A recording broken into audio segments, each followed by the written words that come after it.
Ahí está, ahí arrancó a grabar. Yo estoy grabando, Joaco. Ah, ¿vos estás grabando? Perfecto. Bien. Bien, esta es la figura entonces.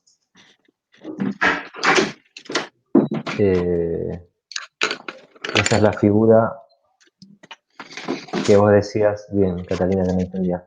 Acá lo que tenés es un bloque de masa M que está agarrado de una cuerda. Acá habría un nudo, en este es un punto C, supongo. A ver si son más largos como puntos. Está bien, las cuerdas son AC y DC. La cuerda es la cuerda AC y la cuerda BC. Estas dos cuerdas están atadas acá. Acá hay una tercera cuerda que sujeta al bloque este. Entonces, para plantear este problema tendrán que pensar en diagrama de cuerpo libre del bloque de masa N, de este bloque. Acá las fuerzas que van a existir sobre este bloque van a ser el peso y la tensión de esta cuerda, de esta cortita. Y luego en este punto lo que vamos a tener básicamente es un nudo con tres cuerdas. Vamos a tener una tensión. Discúlpame. Sí, decime. Hay algunas personas que no pueden escuchar. Me están preguntando cómo hacen para activar el sonido de la aplicación. Que no pueden escuchar. Si no te escuchan hablar directamente. Y eso tienen que fijarse si es el volumen de su computadora o su celular, porque yo tengo el micrófono abierto ahora. Perfecto, ahí les digo. Dale, Gracias. dale, de nada. Bien, entonces estamos acá. Tenemos entonces el diagrama de cuerpo libre de este bloque, va a ser el peso, tenemos el peso vertical y hacia abajo y una tensión vertical y hacia arriba. Aquí tenemos un nudo donde hay tres cuerdas, vamos a tener entonces una tensión, a ver si esto, si se banca en un dibujo horrible de Paint mío, podemos pensarlo. Sí, porque, Joaco, el cursor no se ve. No se ve el cursor, bien, No, entonces cuando vos querés señalar algo con el cursor, perfecto, eso no se ve en la pantalla. bien. A ver si puedo. Bien. Tenemos entonces, me está costando, permiso, tenemos entonces el bloque de masa M, una cuerda vertical, ahí va. Esta otra cuerda y esta otra cuerda, ¿sí? Entonces, vamos a tener, voy a hacer, estas son cuerdas, voy a hacer las tensiones con otro color.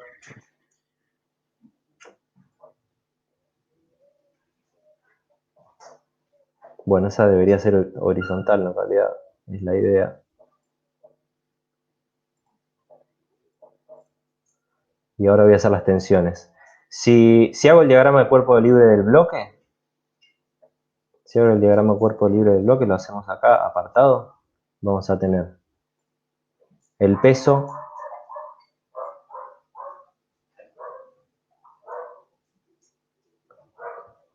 y una tensión.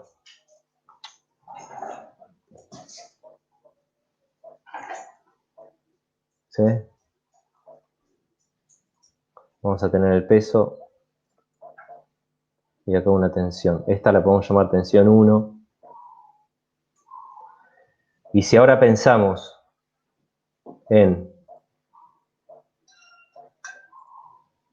este nudo, ¿sí? Ese nudo que estoy ahí marcando con esa circunferencia, a ese nudo lo puedo pensar como un punto donde hay tres tensiones básicamente tirando. Voy a tener una tensión hacia allá, una tensión hacia allá y una tensión hacia abajo. ¿Sí? Recuerden, las sogas lo único que pueden hacer es una tensión, pueden tirar, nada más no pueden empujar. Entonces, la idea va a ser que ustedes acá planteen que la suma de estas tres tensiones sea igual a 0, porque este punto no no se mueve, está estático. Entonces, básicamente lo que uno debería hacer acá es tomar un sistema de ejes que podría ser de este estilo.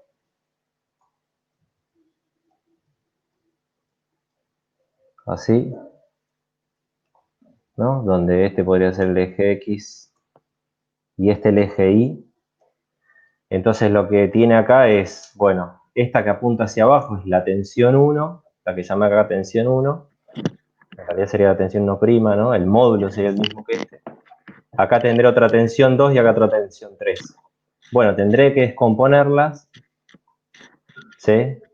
Y la suma de las componentes me debería dar 0. ¿Queda más o menos eso?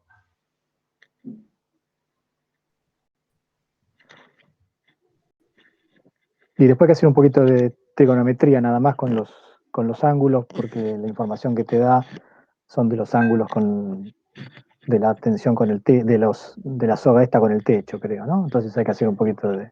Acá Yo hice, tenemos. yo hice un Sí, ejercicio, sí. de situación de equilibrio como esta en la clase 1, creo. Era un poco más sencillo porque había solamente 2 cuerdas, pero un poco la idea era más o menos la misma, ¿no? Si repasan en un ejercicio de partículas en equilibrio que hice en la práctica 1, por ahí les ayuda a entender cómo es la resolución. Acá hay que plantearlo sobre, como mostró recién Joaquín, sobre 2 puntos. Uno sobre la partícula, tomando al cuerpo este como una partícula, y después en el nudo. Exacto. Porque acá tenemos 3 tensiones como incógnitas. Vamos a necesitar una ecuación más. Tenemos las 2 ecuaciones que salen de la ley de la segunda ley en X y en Y para el punto este, para el nudo, y la ecuación en el eje Y para el bloque. Bueno, ahí contestaron que se ve mejor ahora. Así que parece que aclaró un poco la duda. Bueno, ahí, Catalina, si te animás a plantearlo después, igual, nada, podés consultarlo. De última también si lo consultás en el foro del Moodle, después podemos seguirlo por ahí. Bueno, ¿les parece que comencemos con los ejercicios que traje? Yo no sé, ¿están viendo? A ver, ¿cuál es este? ¿Están viendo mi pantalla ahora? Sí. Bien.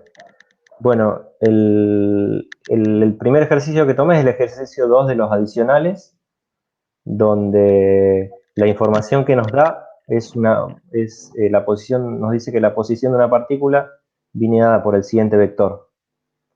¿Sí? Este R, que es menos 10 metros por el coseno de omega t por el versor Y, más 10 metros por el seno de omega t por el versor J. Y la información que me están dando acá es la velocidad angular. Entonces nos piden estas 3 cuestiones. Nos piden demostrar que el movimiento es circular y hallar el radio de la circunferencia correspondiente. Nos pide indicar si la partícula se mueve en sentido horario o antihorario. Después demostrar que el módulo de la velocidad de la partícula es constante y calcular la magnitud. Y cuánto tarda la partícula en dar una revolución completa. Y por último nos pide que calculemos componentes radiales y tangenciales de la aceleración. Hay una pista ahí en el enunciado que no la puse acá, que nos recuerda cómo derivar este tipo de funciones. ¿Sí?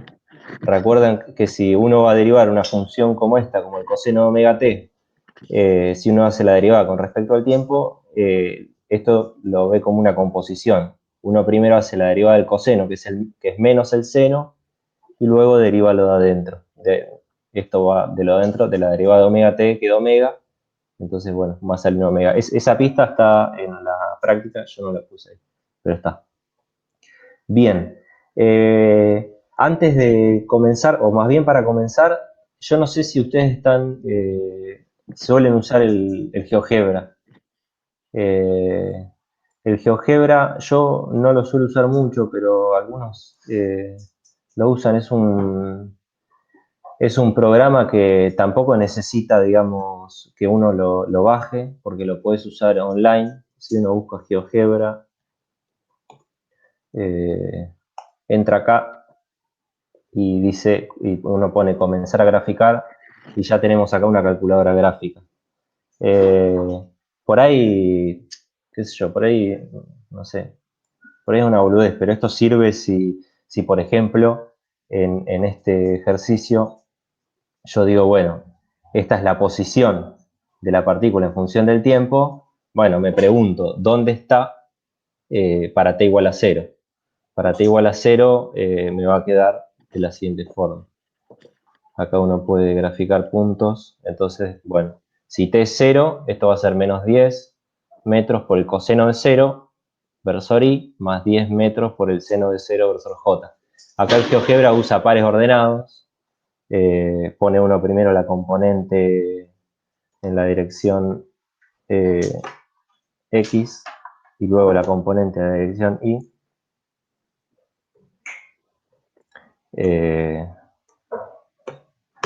Y lo que nos marca es el punto donde va a estar la partícula para t igual a 0, va a estar acá. ¿Sí? Acá tenemos un eje X, un eje Y. Y así podemos seguir un poco. Dice, bueno, ¿qué tenemos ahora? Tenemos que saber demostrar que el movimiento circular, hallar el radio de la circunferencia y después indicar si se mueve en sentido horario o antihorario. Ya podríamos pensar en qué sentido se mueve. Si el tiempo aumenta, esta omega t va a aumentar, entonces pensemos, por ejemplo, qué pasa cuando el tiempo es tal que omega t da 45 grados, ¿no? Bueno, venimos, graficamos acá, menos 10 por el coseno de 45, 10 por el seno de 45. Y vemos que la partícula está acá. ¿Sí? Ya vamos viendo acá, ya ahí nos damos cuenta qué movimiento está realizando, ¿no? Está realizando un movimiento, o sea, el sentido del movimiento, por lo menos, es un movimiento horario, en sentido horario. ¿Sí? Bueno, nada, eso era, si quieren después chusmear el programa este, está piola. Bueno, vamos a seguir. Entonces, ¿cómo podemos demostrar que el movimiento es circular? Bueno, podemos calcular el módulo del vector posición. ¿Sí? Recuerden que el módulo de un vector uno lo calcula como la raíz cuadrada de la suma de las componentes al cuadrado. Entonces, acá lo que vemos es, hacemos la componente x al cuadrado más la componente y al cuadrado, raíz cuadrada. Lo que vemos es que hay algo que están compartiendo acá, que es este 10 metros, lo tienen en común los dos, lo vamos a poder sacar como factor común. Acá hay un menos, pero como estoy elevando al cuadrado, el menos no me va a interesar. Entonces me va a quedar 10 metros al cuadrado por coseno de omega t al cuadrado más seno de omega t al cuadrado. Bueno, coseno cuadrado más seno cuadrado es 1. Por lo tanto, esto nos va a quedar como la raíz de 10 metros al cuadrado. ¿Sí? Es decir, 10 metros. El radio de la circunferencia es de 10 metros. Y acá lo que vemos, bueno, traté de escribirlo acá, es que el módulo del vector posición, es decir, la distancia al centro del sistema de coordenadas, no depende del tiempo. ¿Sí? Fíjense que no aparece la variable temporal acá. ¿Esto quiere decir que todo el tiempo va a estar en la misma posición? No, esto no es así. Con evaluar para dos tiempos distintos nos damos cuenta que la posición cambia. Eso es lo que pudimos ver acá. Para dos tiempos distintos están en distintas posiciones. ¿Qué es lo que ocurre entonces? Bueno, la partícula va a estar realizando un movimiento circular, por lo que siempre se encuentra a la misma distancia del centro. En este caso, el radio de la circunferencia es de 10 metros. Queda más o menos, este sería el primer inciso. Me gustaría que me vayan diciendo si va quedando, ¿no? Si hay alguna duda, interrúmpanme. Yo el chat no lo veo, así que si... Yo te aviso si aparece Dale. algo. Está claro todo lo que se explica. Bien. Cualquier cosa, grítenme o si hablan por el chat que alguien me avise. Bien. Después, lo que sigue es demostrar que el movimiento es circular. No. Ah, ¿qué me quedó? Me quedó indicar si la partícula se mueve en sentido horario o antihorario. No me alcanza con decirle al profe, con decirle a Joe que puse en GeoGebra y que vi que para un tiempo cercano, para 2 tiempos vi cómo se movía. Debería explicarlo de alguna forma. Bueno, ¿cómo podemos saber si es horario o antihorario? Vamos a recordar la relación entre la velocidad tangencial, la velocidad angular y la posición, ¿sí? Tenemos esta relación, ¿sí? Donde acá hay un producto vectorial. Como vemos un producto vectorial, vamos a tener que recordar la regla de la mano derecha. Acá puse alguna figurita de la regla de la mano derecha, no sé si todos se acuerdan. La idea es poner estos tres dedos así, el dedo índice marca el primer vector, el dedo mayor marca el segundo vector y el pulgar va a estar marcando cómo va a ser el producto vectorial de esos dos vectores. Recuerden, es importante, el producto vectorial es anticonmutativo. ¿Qué quiere decir eso? Que si yo en vez de hacer A por B, estoy hablando de la figura acá, ¿no? Hago B por A, me va a dar con el signo al revés, ¿sí? Es anticonmutativo. Así que tengan cuidado. Es importante recordar la regla de mano derecha.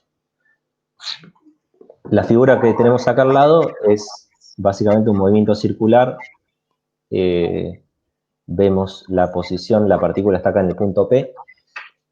Vemos el vector posición, ¿sí? Que va desde el origen hasta donde está la partícula. Vemos el vector, el vector velocidad tangencial.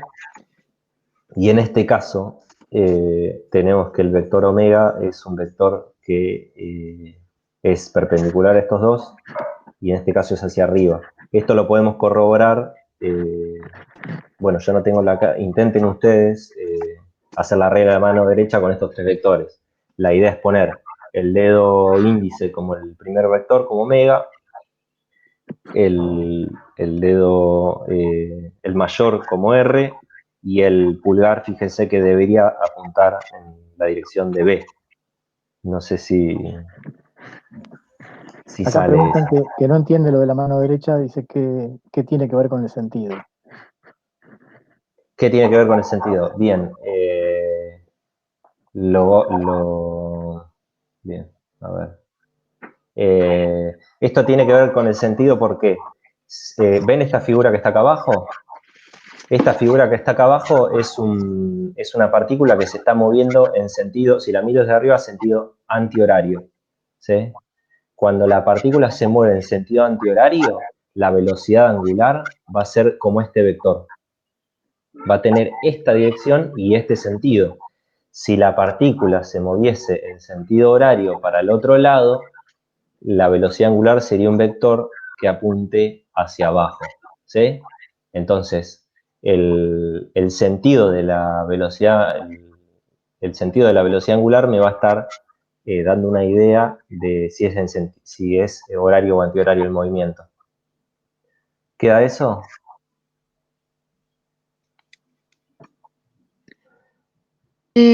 Soy yo. No, la verdad es que no, porque yo sé que vos estás señalando algo, pero no entiendo qué estás señalando. Pará, ¿puedo Que poner me mi decís cámara un este segundo? vector, este otro vector, y no sé a qué vector te estás refiriendo. Bien, bien, ¿cómo lo hacemos? Yo tengo un pizarrón en la cocina, si no les molesta que me mueva un segundo, estaría bueno tener un pizarrón acá.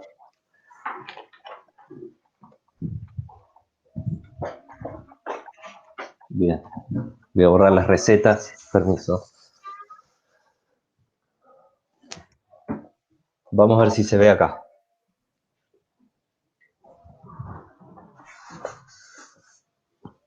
Entonces, la idea es más o menos la siguiente. Yo tengo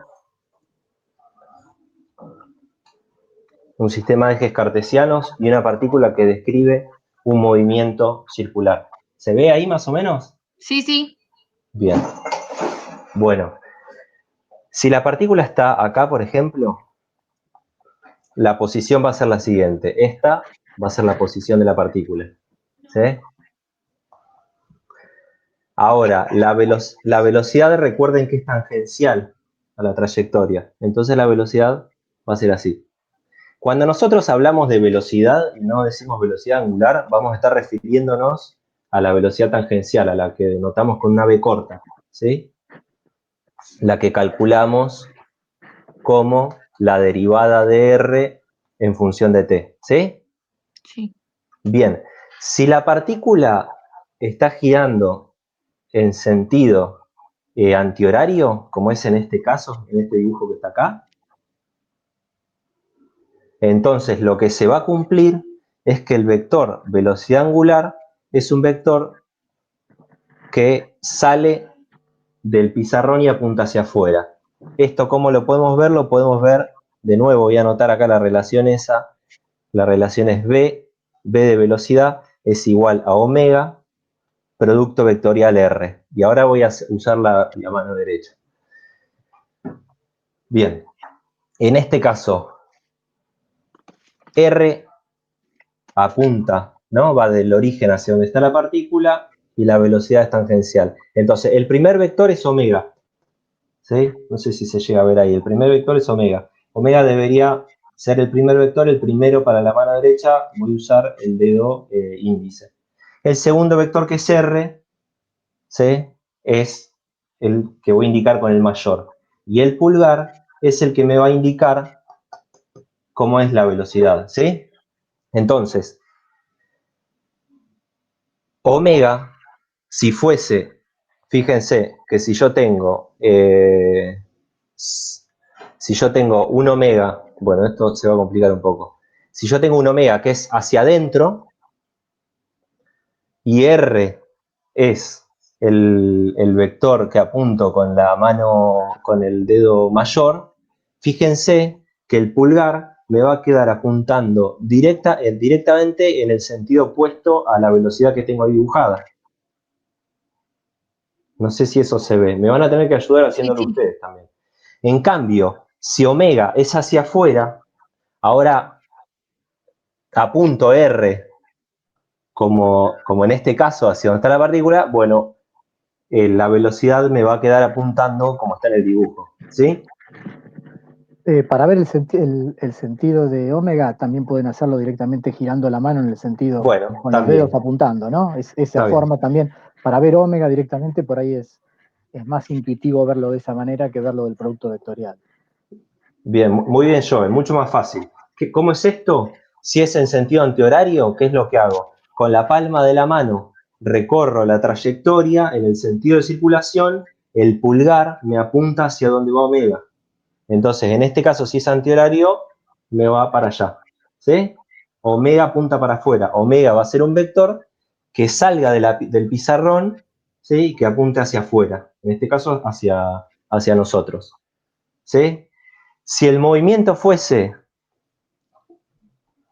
con velocidad angular, si el movimiento fuese en sentido horario, bueno, de nuevo, tomo los dedos, todo salvo el pulgar, y recorro la trayectoria en el sentido de circulación. El pulgar en este caso ahora me apunta hacia adentro.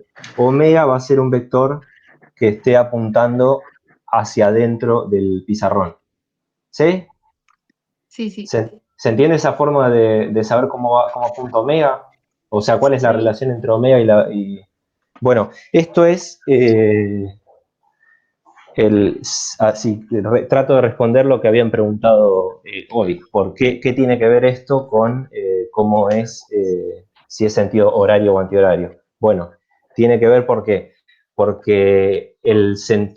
hacia dónde va a apuntar omega va a depender de si el movimiento es en sentido horario o antihorario. ¿Sí? Si uno ve la circunferencia,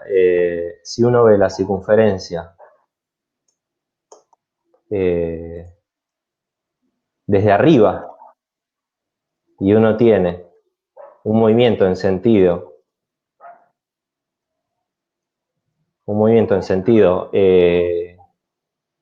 antihorario, vuelvan a usar el consejo que les dio Joe, recorran con los dedos la circunferencia y van a ver que el pulgar les va a apuntar hacia ustedes. Bueno, si el sentido es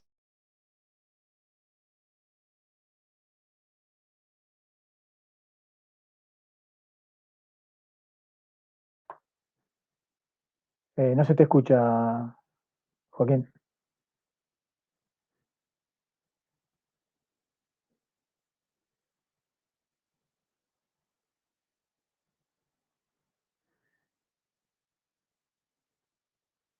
Fíjate si tenés el micrófono activado. Ahí está, ahí está. Ahí está, ahí está. Bueno, háganse un dibujito después. Yo creo que les va a ser mucho más práctico verlo ustedes. Dibujen una circunferencia y sigan el consejo de Joe. Recorran con los dedos la circunferencia en el sentido de circulación y van a ver que si el sentido de circulación es antihorario, el pulgar les va a estar apuntando hacia ustedes, ¿sí? Hacia afuera de la hoja. Y si el sentido es horario, el pulgar va a estar apuntando hacia adentro. ¿Sí?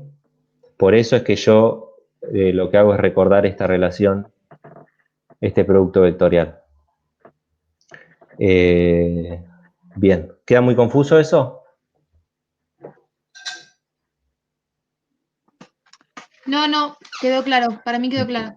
Bueno, igual después cuando suba esto, por ahí cambia un poco esta filmina y Sí, se usamos entendió. el otro método que es más, por ahí más sencillo. Bien, con eso terminamos el inciso. Bien, acá seguía yo. Bueno, nada, básicamente lo que hice acá fue marcar para dónde era el sentido de circulación. Pregunta, no sé si estás viendo, te estamos viendo a vos, Joaco, no estamos viendo. Me están viendo a mí. Bien. Preguntan, ¿hacia dónde apunta entonces acá? ¿Hacia adentro? ¿Cómo se dan cuenta? En este caso. Bien, en este caso, ¿dónde estoy? Acá. En este caso, fíjense, acá tengo dibujado R. ¿Ven ahora la pantalla? Sí. Este es el vector velocidad para el instante 0. Recuerden que hicimos recién en el GeoGebra, les mostré que para t igual a 0, de hecho está acá, para t igual a 0 la partícula va a estar en, bueno, esto debería ser 10, esto está mal.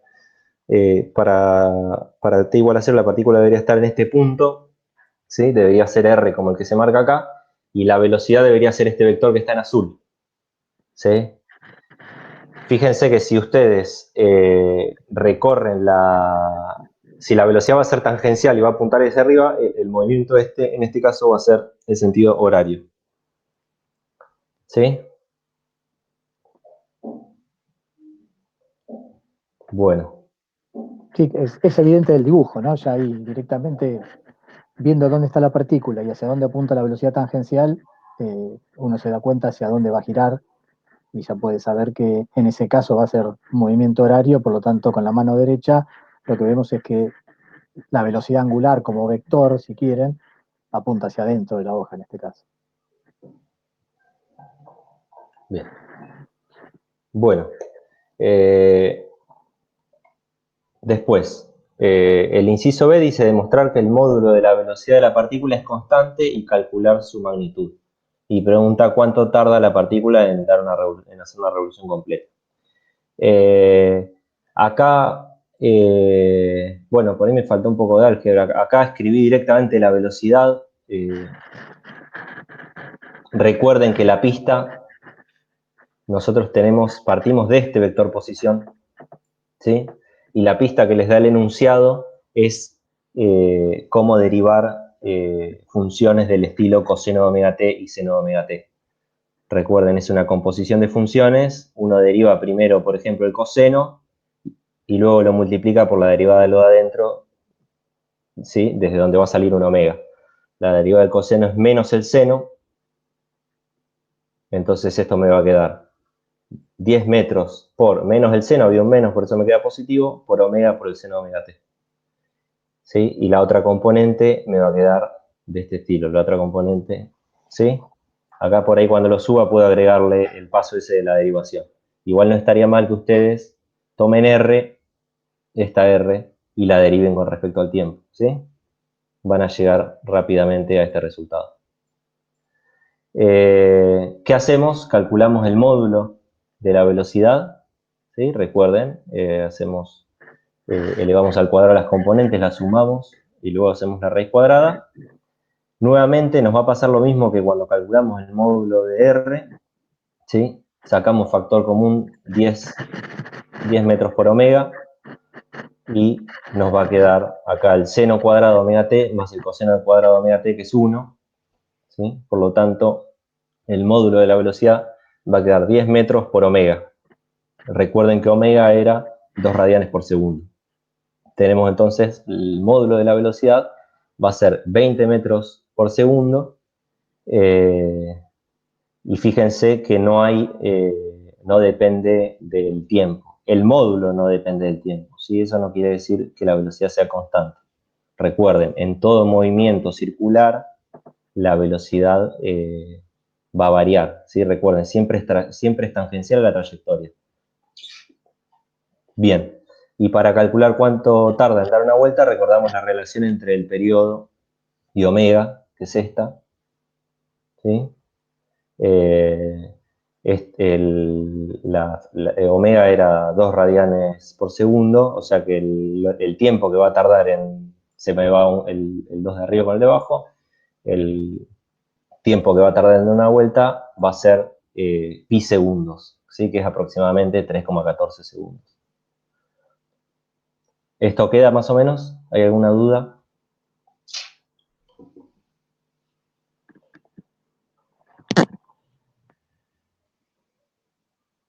Bueno, si no sigo, avísenme si no. Bien, después me pide calcular componentes radiales y tangenciales de la aceleración, ¿sí? Recuerden que la componente tangencial de la aceleración es la que me habla de la variación del módulo de la velocidad, ¿sí? La calculo como la derivada del módulo de v respecto al tiempo. Pero acá encontramos que el módulo no dependía de t, ¿sí? Por lo tanto, va a ser constante, por lo tanto, una derivada de una constante es 0, ¿sí? La componente tangencial de la aceleración es 0. Bien, y esto no suena muy loco, digamos. Si es un movimiento con velocidad angular constante, ¿sí? Va a tener componente tangencial de la aceleración igual a 0. Después recordamos la componente centrípeta de la aceleración, la calculamos como el módulo de la velocidad al cuadrado sobre r, ¿sí? Ya habíamos calculado el módulo de la velocidad y ahora básicamente hacemos esta cuentita y encontramos que la componente centrípeta de la aceleración es 40 metros sobre segundo cuadrado. ¿Sí? ¿Queda más o menos esta parte? Sí, sí. Bueno, este sería el ejercicio 2. Donde, bueno, no sé, a modo de repasar cosas que yo entiendo que son importantes, hay que recordar estas relaciones, cómo calcular la componente tangencial de la aceleración, cómo calcular la centrípeta. Bien, esta relación entre omega y el periodo también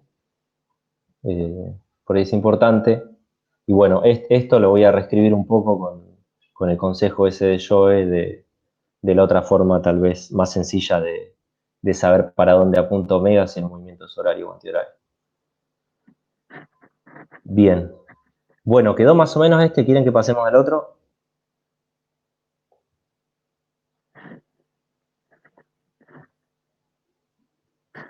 Sí, ¿Sí? Bien. sí quedó. Bueno, vamos al otro entonces. El otro es el ejercicio 3 de los optativos también, ¿sí? Y lo que tenemos básicamente es un muchacho que pesa 667 newtons, está sentado en una vuelta al mundo que rota con velocidad angular constante, ¿sí? De nuevo podemos remarcar acá, si el movimiento es con velocidad angular constante, lo que no va a variar es el módulo de la velocidad, ¿sí? No va a variar el módulo de la velocidad. Bien, y lo que tenemos, la información que tenemos es que en el punto más alto el asiento aplica al estudiante una fuerza normal de 556 newton, ¿sí? Y tenemos estas tres preguntas, ¿sí? La primera es si al llegar a ese punto, al más alto, el estudiante se va a sentir más liviano o más pesado. Bien, bueno, empecemos con eso. Bueno, acá nada, una vuelta al mundo. Vamos a estar en el punto más alto, ¿sí? Más o menos así. Bueno, acá traté nada de representar. Este va a ser el muchacho sentado en la vuelta al mundo en la parte superior, ¿sí? Acá me dibujé unos ejes, un eje X y un eje Y. Y lo que hacemos es un diagrama de cuerpo libre. Es un muchacho sentado acá. Las fuerzas que van a existir van a ser el peso y la normal, que va a ser la fuerza que le esté aplicando el asiento al muchacho. Aplicamos la segunda ley de Newton, ¿sí? Tenemos dos fuerzas. Bueno, la suma de estas dos fuerzas va a ser igual a la masa por la aceleración. Fíjense que acá la tengo en forma vectorial, por eso estoy sumando, hago lo que me dice Newton, sumo todas las fuerzas. Y acá la escribo en componentes, ¿sí?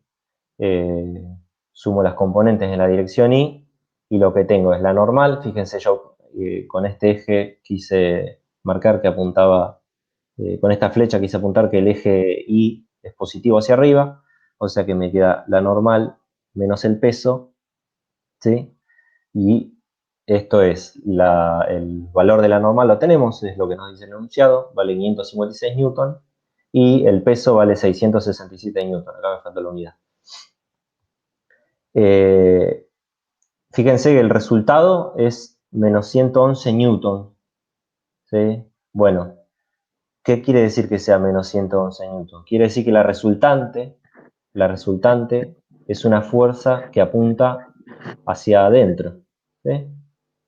Va a apuntar hacia el centro de la vuelta al mundo. Esto no debería resultarnos muy loco. Nosotros, recuerden que para tener un movimiento circular siempre deberíamos tener una resultante o al menos una componente que apunte hacia adentro, ¿sí? Bueno, esto es igual a m por la componente y de la aceleración.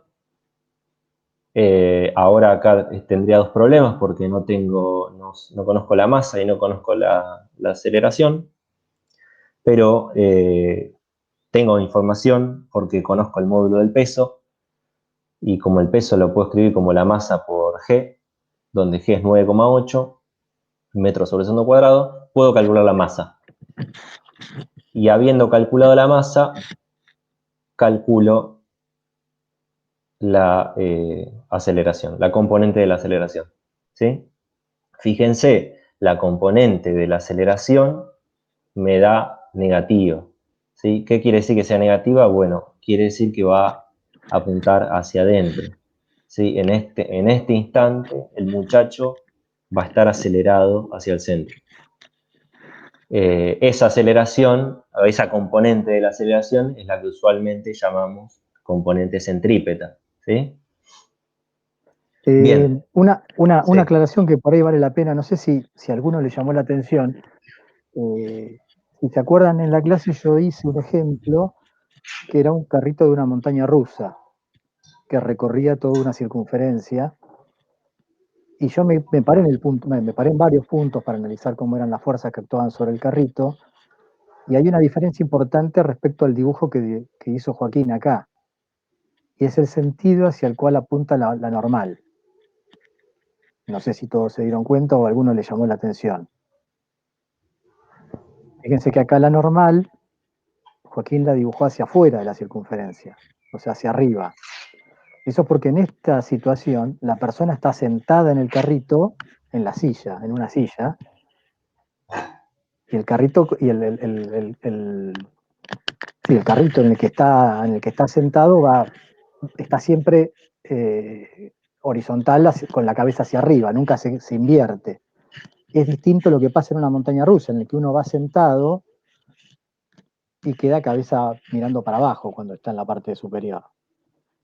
Si ustedes se fijan en la clase mía, en el dibujo que yo hice cuando el carro de la montaña rusa está en el punto más alto, la normal no apunta hacia arriba, la normal apunta hacia abajo, porque esa es la normal que le está haciendo de alguna manera la vía al carrito, y si uno piensa en la persona, el asiento en el que la persona está sentando también está haciendo una normal que apunta hacia abajo, hacia el centro de la circunferencia. No sé si a alguno le generó esa duda cuando vio el dibujo. ¿Está en la clase? ¿Querés que lo busque? Fíjate si querés, sí, si no yo lo tengo acá también. ¿Dónde dijiste que estaba? En el movimiento circular, En la... sí, en el PDF. Sí.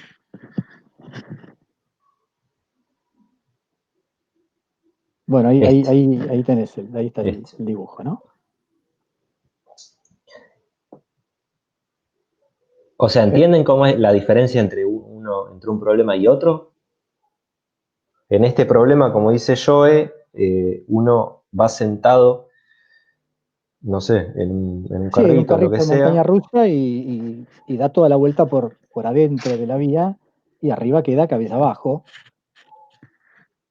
Entonces, si uno piensa en lo que, digamos, acá el dibujo está pensado más en el carrito, ¿no? Como el elemento de estudio es el carrito, pero si uno piensa en la persona que está sentada en un carrito, las fuerzas que está experimentando tienen el mismo sentido. El peso hacia abajo y la normal que le hace el asiento sobre el que uno está sentado también es hacia abajo. En la situación que está planteando Joaquín acá de la vuelta al mundo, es un poquito diferente por cómo es la estructura de cada uno de los dos dispositivos que estamos analizando. A ver si se ve acá. ¿Ven la vuelta al mundo acá? Se dan cuenta que la casilla donde uno va a estar sentado está siempre igual, digamos. Siempre el piso de la casilla apunta hacia abajo y el techo apunta hacia arriba. ¿Lo ven eso? Sí, sí, Bien, exacto. esa es la diferencia, esa diferencia es evidente con el otro problema. En el otro problema, en la montaña rusa, a ver, por ahí podemos buscar acá. Pero creo que lo entiende. No sé si es necesario ver el dibujo. Alguna vez se subieron a la montaña rusa. Acá, ¿ven? Si no, Acá se lo tienen los pueden chicos dando imaginar. vueltas. ¿Ven? En este caso, los chicos están dando vuelta. La normal, que es la que les hace el asiento a ellos, apunta en la misma dirección y en el mismo sentido que el peso. ¿Sí? Claro. Bien. Por eso la diferencia del dibujo que es importante, porque uno cuando ve esto y dice, pero en la clase vimos uno que también daba toda la vuelta y cuando estaba arriba la normal apuntaba hacia abajo. ¿Por qué ahora apunta hacia arriba? Bueno, hay que situarse en la posición en la que estamos ahora, cómo estamos sentados y en el asiento de la vuelta al mundo, uno está sentado con la cabeza hacia arriba. Entonces el asiento sobre el cual uno está sentado le está haciendo una normal que también apunta hacia arriba. Por eso cambia un poquito la situación respecto del análisis que hicimos en ese otro problema. Bueno, listo. Quería hacer esa aclaración porque por ahí Bien. algunos, si no lo piensa bien, puede generar una confusión si no piensa exactamente cómo es la disposición en cada uno de los dos problemas, ¿no? Sí, buenísima, vale. O sea, la aclaración básicamente, la sugerencia de chicos, tengan cuidado miren bien el problema que van a estudiar, porque esa diferencia, básicamente después, si se la encuentran acá en este signo, o sea, en el caso del estudio, del problema que resolvió Joe, N y P tenían el mismo sentido. O sea que la idea es, tengan cuidado porque si uno se confunde los sentidos ahí puede llegar a cualquier resultado. ¿Sí? Bien. Ahora esto. ¿Qué encontramos? Que cuando está en la parte superior, que cuando él está en la parte superior de la vuelta al mundo, la componente de la aceleración, si quieren el valor absoluto, es 1.63 metros sobre segundo cuadrado, ¿sí? Entonces, la pregunta es, si él se sentía más liviano o más pesado. Bueno, el módulo de la aceleración, en este caso es ese, es 1.63 metros sobre segundo cuadrado. Y como es menor que la aceleración que el módulo, el valor absoluto de la aceleración de la gravedad, que es 9,8, entonces lo que vamos a decir es que él se va a sentir más liviano, ¿sí? Se sentiría más pesado si estaría acelerado con una aceleración mayor a 9,8. ¿Sí? En ese caso, porque después me quedé Sí, pensando, sí. que hoy lo charlamos, Sí. si esto gira muy rápido, ¿qué es lo que pasa? A ver si se imaginan. A medida que uno gira más rápido, ¿qué pasa con la normal? La normal se va haciendo cada vez más chica. Y llega un momento en el cual la normal se puede hacer cero. Y ese es el punto en el cual el juego ya deja de perder seguridad, tal vez. Porque si esto gira demasiado rápido, no tengo fuerza suficiente con el peso para sustentar la aceleración centrípeta que yo necesito, y necesito tener alguna fuerza extra que me la genere. Y esa tiene que ser la normal. Entonces, como la normal, en realidad, en este caso está apuntando hacia arriba, lo que pasa es que uno se iría contra el techo y sería el techo el que me daría la fuerza centrípeta necesaria para poder seguir girando si esto empieza a girar muy rápido. Por eso las ruedas, las vueltas al mundo giran siempre muy despacito. No pueden girar muy rápido. Si no, se volverían muy peligrosas.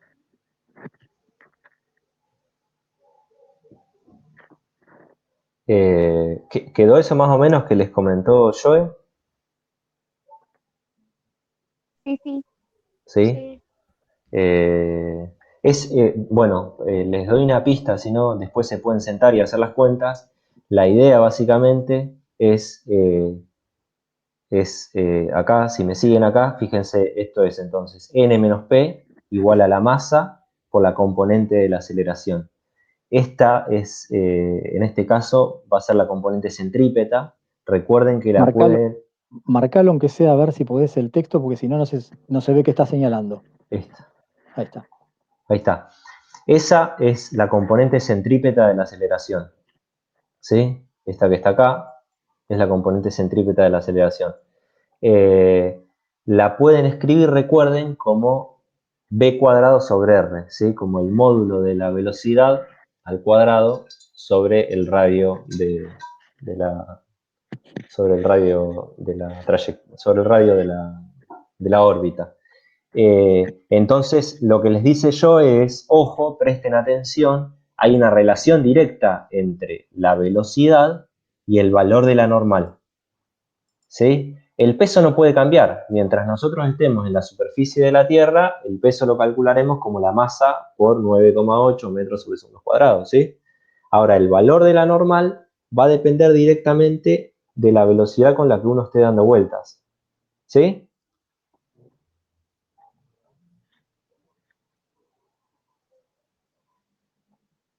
Bueno, seguimos. Bien, ahora vamos al otro inciso. El otro inciso decía, calcular la fuerza normal que aplica el asiento sobre el estudiante en el punto más bajo, ¿sí? Nuevamente, traté de dibujar acá al muchacho en la parte más baja de la vuelta al mundo. Fíjense que el sistema que elegí sigue siendo el mismo, el eje Y es positivo hacia arriba, vertical y positivo hacia arriba. Y en este caso, el diagrama de cuerpo libre, bueno, tenemos la normal que apunta hacia arriba, el peso que apunta hacia abajo. En este caso, la segunda ley de Newton nos queda ya escribiéndola en función de las componentes de este estilo, ¿sí? Como la normal menos el peso igual a la masa por la aceleración. Nuevamente nos damos cuenta que esta componente de la aceleración está en la dirección radial, entonces esta es la que vamos a llamar componente centrípeta, ¿sí? Bien. Bueno, entonces tenemos esta ecuación, ¿sí? La que teníamos antes. ¿Y qué conocemos? Conocemos el peso, conocemos la masa, pero no conocemos la normal, que es lo que nos piden que calculemos. ¿Y qué pasa? Tampoco conocemos A, o no. Bueno, vamos a ver. Vamos a recordar la relación entre la componente centrípeta de la aceleración y la velocidad angular, que es esta que estoy marcando acá. Es la que vimos hoy, hace un rato, ¿sí? Donde tenemos que la componente centrípeta la calculamos como el módulo de la velocidad al cuadrado sobre el radio. Recuerden que hay una relación entre la velocidad tangencial y la velocidad angular, que es que B se puede escribir como omega R. Entonces, acá escribo la aceleración, la componente centrípeta de aceleración como en función de la velocidad angular, ¿sí? O más bien del módulo de la velocidad angular. Y la relación que me queda es esta. Al final del día, lo que tengo yo es que la componente centrípeta de la aceleración lo podré calcular como omega cuadrado por R. ¿Y por qué hago todo esto? ¿Qué información teníamos sobre la vuelta al mundo? ¿Cómo giraba la vuelta al mundo? La vuelta al mundo gira con una velocidad angular constante, ¿sí? Tarda siempre el mismo tiempo en dar la vuelta. Entonces, ¿qué es lo que ocurre? Omega es constante, ¿sí? Omega es constante, el radio va a ser constante porque no va a variar, digamos, la circunferencia de la vuelta al mundo no va a variar. Entonces lo que tenemos es que la componente centrípeta de la aceleración no varía. ¿Sí? ¿Queda eso más o menos?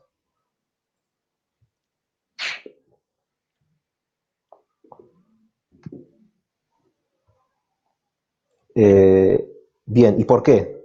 ¿Por qué es importante esto? Porque esta componente de la aceleración que llamé A sub i es la que apunta en dirección radial, va a ser la centrípeta. Entonces, estábamos en esta ecuación donde conocíamos el peso, conocíamos la masa, pero dijimos que no conocíamos esta. Bueno, sí la conocemos. La componente centrípeta de la aceleración va a ser la misma. Y acá escribo algo. Bueno, acá básicamente explico eso. Entonces vemos que si la velocidad angular no cambia, entonces el valor absoluto de la componente centrípeta no cambia. ¿Por qué digo el valor absoluto? Porque ahora apunta en otro sentido, es decir, cambia de signo.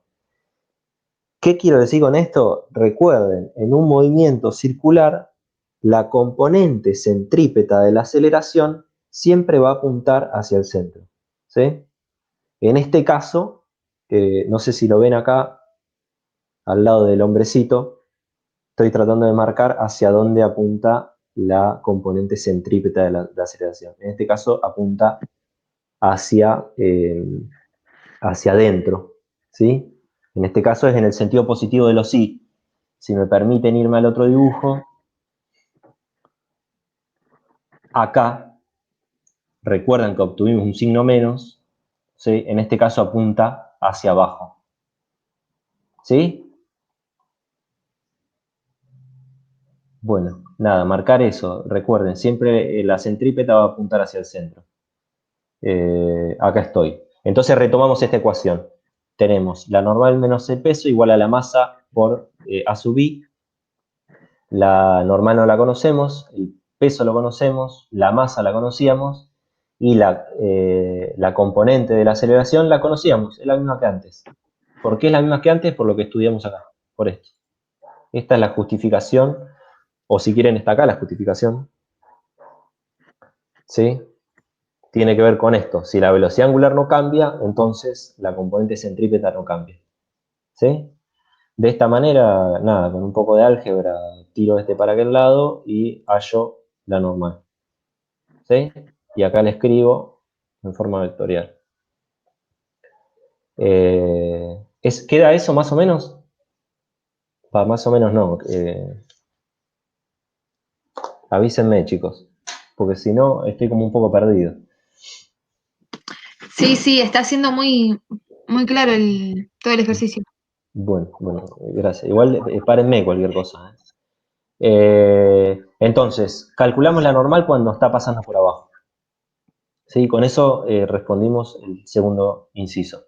Nos queda ahora el tercer inciso, que es el siguiente. Si la velocidad del mundo, si la velocidad de la vuelta al mundo se duplica, ¿cuál será, me faltó ahí una letra, la fuerza normal en el punto más alto y en el punto más bajo? ¿Sí?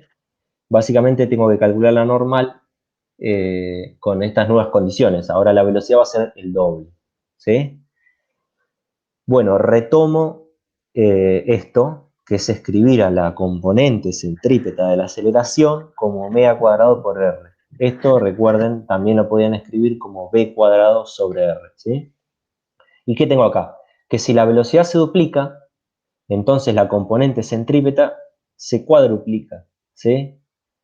Esto lo vemos acá. La nueva aceleración, que la llamo acá prima, será la nueva velocidad angular, que también la llamo prima, y la relación con la anterior es que es el doble. ¿Sí? Eso se ve acá. Entonces, que es el doble, pero esto está al cuadrado. Entonces este 2 sale como un 4 afuera. ¿Sí? Entonces, fíjense que este omega cuadrado por r es el mismo que tenía acá. ¿Qué voy a tener? Lo que voy a tener que hacer es multiplicar por 4 la aceleración que habíamos calculado antes. Y acá es básicamente lo que hago. ¿Sí? La aceleración, si la velocidad es el doble, va a ser esta, 6.52 metros sobre segundo cuadrado. ¿Sí? Bien. ¿Y cómo va a ser la normal ahora respecto de antes? ¿Mayor o menor? A ver, ¿qué se imaginan?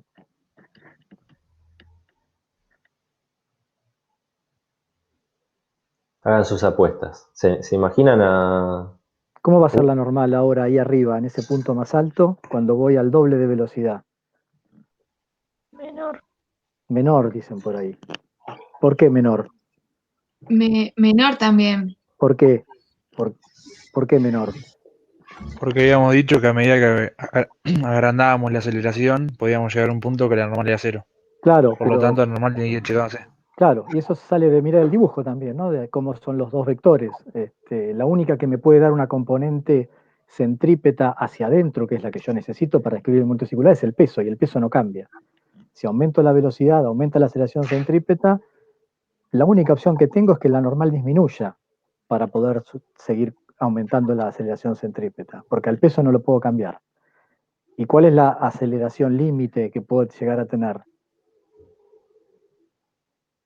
La aceleración centrípeta límite. Acá estamos en 6.52, todavía es seguro. Pero ¿cuánto no puedo llegar? Cuando la normal es cero. Claro. ¿Y Bien, ¿y cuándo, cuánto cuándo valdría? vale esto? Cuando la aceleración centrípeta ¿vale cuánto? La aceleración de la gravedad. Cuando la centrípeta es igual a la aceleración de la gravedad, fíjense en las ecuaciones, la normal les da cero. Y ahí es como que estuvieran flotando en el punto más alto de la vuelta al mundo. Entonces ya no es una situación segura para una vuelta al mundo. Estoy yendo demasiado rápido, estoy teniendo una aceleración centrípeta demasiado alta en el punto más alto de la circunferencia, que hace que casi que me esté despegando del asiento ya, porque ya el asiento no me hace normal, es decir, que en ese punto estoy como flotando. Y no puedo ir más rápido, porque si voy más rápido ya ahí empiezo a tener problemas. ¿Está bien? Bueno, seguí, Joaquín. Bien.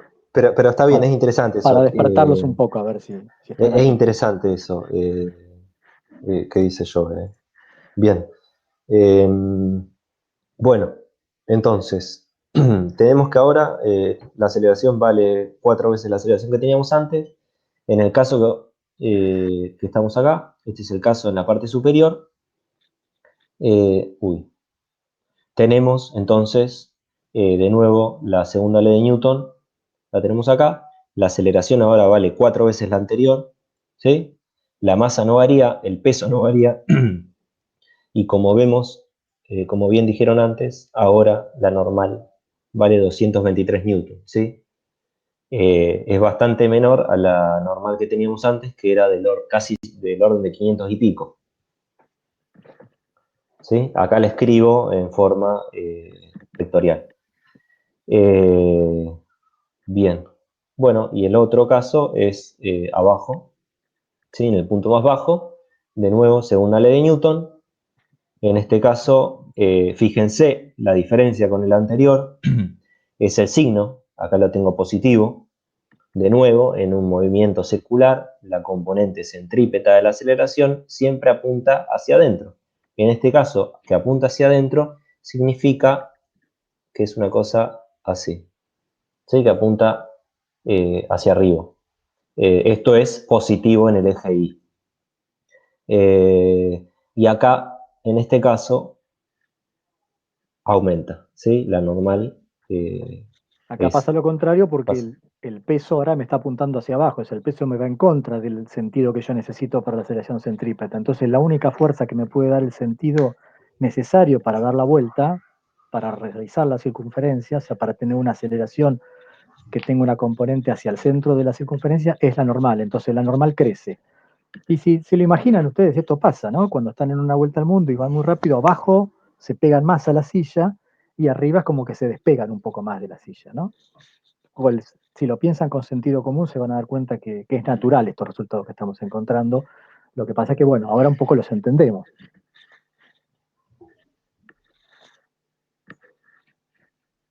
Bien. Bueno, queda más o menos.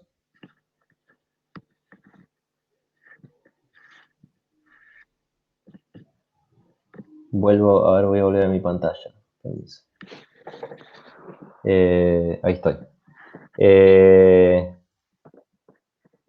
Bien. Bueno, esos son entonces dos ejercicios de la práctica 5. Por ahí esta semana, si a ustedes les sirvió esto de alguna manera, ojo, yo no quiero que esto reemplace a los foros del aula virtual, ¿sí?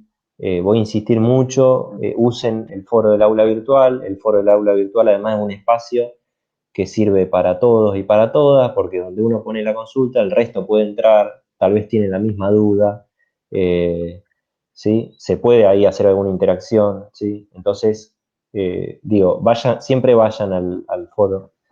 De hecho, está bastante ordenado porque tenemos las consultas por, eh, por práctica, digamos. Así que bueno, siempre, o sea, no dejen de usar el foro. Si repetimos esto, va a ser de manera complementaria, digamos.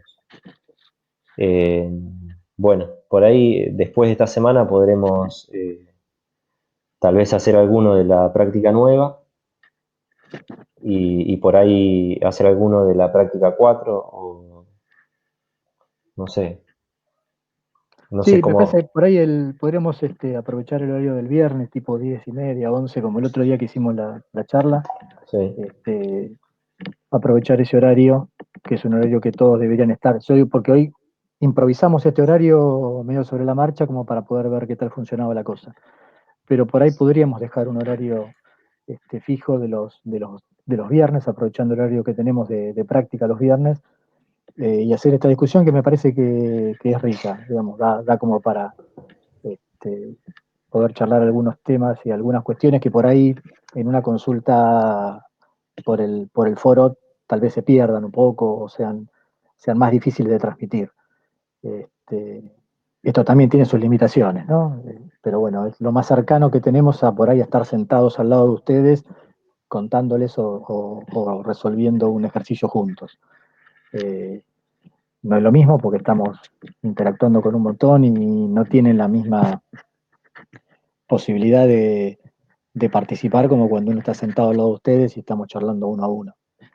Pero bueno, es lo más cercano me parece que tenemos y por ahí me parece que vale la pena mantenerlo y poner y dejarlo ya como por ahí con un horario fijo. No sé si sí, los viernes a las 11 ponele y que pensemos un ejercicio de cada práctica y podemos todavía la práctica la práctica siguiente no va a estar hasta la semana que viene, o sea que todavía eh, tenemos tiempo como para que ustedes se pongan al día con la 4 y la 5 si es que todavía andan por ahí, y volver sobre la práctica 4 por ahí, hacer algún ejercicio de la práctica 4 también. Podemos después, incluso alguno que ya se haya discutido en los foros, A las 11 tienen Zoom con análisis 2. Ah, pero tenemos, Dice. es nuestro horario. ¿Cómo? ¿Por qué Zoom con análisis 2? ¿Qué es eso? ¿Cómo permitieron eso? ¿Cómo nos usurparon el horario así? No se enojen, pasa que como no había clases virtuales de física, se acordó ese horario para que las profes lo pusieron para que no nos estemos levantando a las 7 de la mañana a tener la clase. Está bien. Pero para dormir nada más. Sí, fijamos ese horario. Bueno, Bueno, ahora lo nos hacemos levantamos a las 7 para tener física. por eso. Bueno, yo estoy viendo, ahora llevamos No. una hora más o menos. Bueno, Por ahí, podemos hacer a las 9, si no el viernes. sí, si hacemos un esfuerzo nos Porque levantamos. si análisis no lo tienen antes, quiere decir que a las 9 no tienen nada. Levantarse a las 9 no es tan sacrificado, me parece. Bueno, Hoy nos levantamos bastantes a las 8, profe. ¿Cómo? Es verdad, hoy a las Sí, 8 no, arrancamos. hoy estuvieron presentes tempranito. Pero, no, por eso yo con el horario no tengo problema. Suponía que ese horario iba a estar disponible, pero si no está disponible, acomodamos otro horario. Bueno, ahí dice análisis, arrancan 10:30, martes, jueves y viernes. Bueno, si arrancamos a las 9, aunque sea esa hora, por ahí hora y cuarto, para dejar ahí un ratito entre esto y análisis, yo creo que está bien, ¿no? Sí. Sí, a las 9 me parece que es un horario. Sí, por mí está bien. Bueno, de nuevo, el enlace lo vamos a tener que pasar un ratito antes, porque lo tenemos recién cuando hacemos el aula virtual.